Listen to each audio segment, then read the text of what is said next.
আমি তো সবকিছু জানি, বললে তো মরবো, আর না বললে তো সারা জীবন চোরাই থাকবো। ভাই, ব্যবস্থা কিছু করছেন? কি ব্যবস্থা করলেন? কালকে সালিশ, তুমি কি সালিশের জন্য প্রস্তুত? দুয়েল ভাই, আপনি খালি একটু দেখেন, আর আমি দেখেন পাবলিকের মুখ কিভাবে ঘোরাই দিই।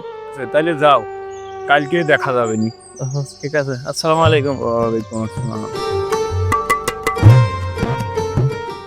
বুঝলি লাগাই, আমি এবার আমার পুকুরে সব কাগজপত্র হাজির করবো।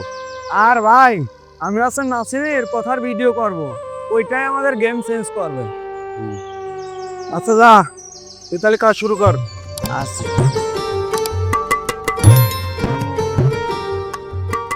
গদির নিচে ঘর তো বিচারের নামে তবুও ঘর